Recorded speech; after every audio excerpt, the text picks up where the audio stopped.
Youngsville, Louisiana. My grandmother's kitchen right there in Youngsville, and my mama's kitchen is in Carolyn. I love to cook. I've written a couple of cookbooks. I've had a couple of TV shows. And what I'm doing now is promoting the cookbook, promoting the cooking DVD, and writing more cookbooks. Today, they asked me actually to prepare collard greens.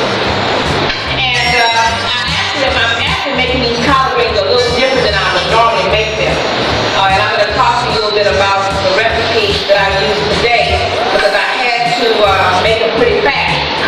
Collard greens, of course, has a lot of nutrition in it. As all the green vegetables, you should certainly add more greens to our diet. Kale, cabbage, spinach, especially spinach because it has a lot of iron. And I was raised on collard greens and mustard greens straight from my grandmother's garden. My mom didn't have a garden, my grandmother certainly did. Greens, it's kind of like a lot of people want to say that greens is kind of a lowbrow food, but it was a poor man's food.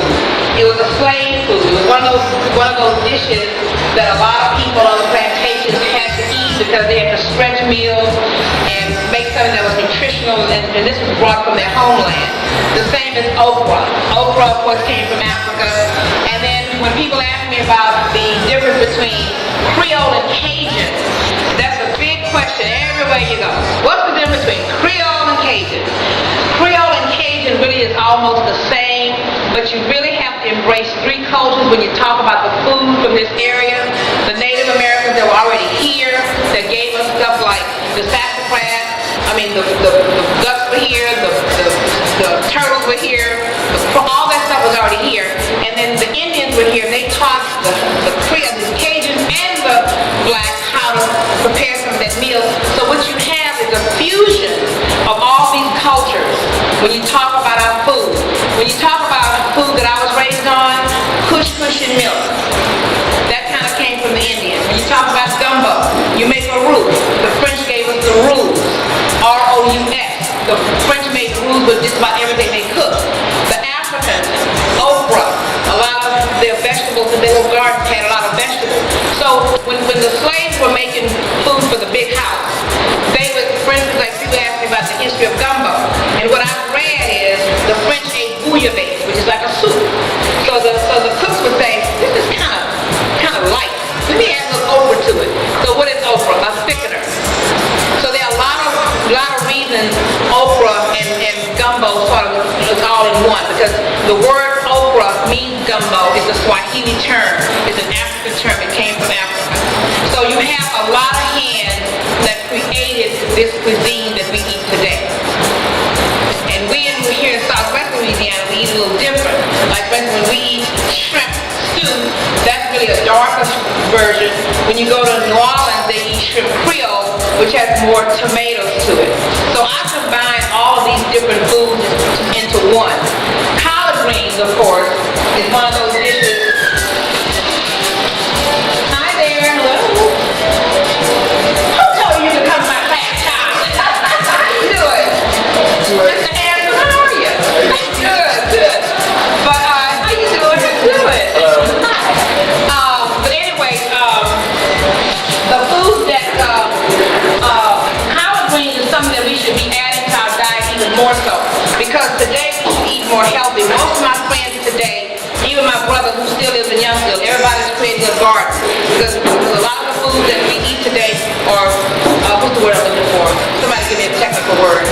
They're processed. Even some of the vegetables. And that's one of the reasons I don't even eat a lot of Chinese food, because a lot of those vegetables, the broccoli is not really like real broccoli. You see what I'm saying? We should really try to start eating from the land.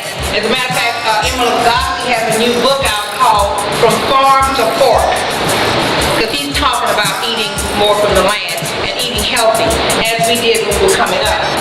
But before I go any further and burn my greens, I'm going to get everybody's name. Okay, your name is quick. This is a very, very simple recipe that not only you can use for collard greens, but you can also do cabbages, but I guess the mirror shows you what I'm doing. And what I basically did was I took some slices of bacon in a cast iron skillet, fried the bacon because it renders from a bacon fat. Then I cut up some of that ham hock that I got out of here. Now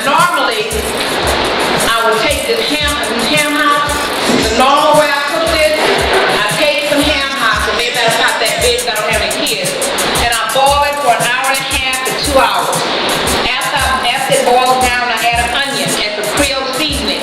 And then I take a bag of greens. After it cooks down for an hour and a half, it'll have that much water left. Then I drop my greens in that water, that seasoned water. Then I start seasoning it with onions, little sugar, cayenne peppers. I like everything spicy. That's why I got an apple all the time. And then I put it in there, and that's how I usually do my greens. Today, I had to do it a little different. And what I did was, I took the ham hock and I cut the meat off of it, and I sauteed it with the bacon. Okay? And see, my mom, way back in the day, she would have tore up that fat. And basically, I sauteed all that together. And what I like about these greens that they provide with me today, they're real tender, but they cut them real fine. So you can almost eat it like this, sauteed, to be honest with you. But sometimes, way back in the day, when our family cooked greens, they cooked them to death, and they were like, they cooked all the nutrients out. And if you watch the Food Network, you'll see some of these chefs, they basically saute their greens in a skillet with a little garlic and a little onion. But you can actually do it this way. Let me show you something. And then what I'll do today, and I've never done my green like this. This is the first time I've ever done it this way. I add some of that stock water to it.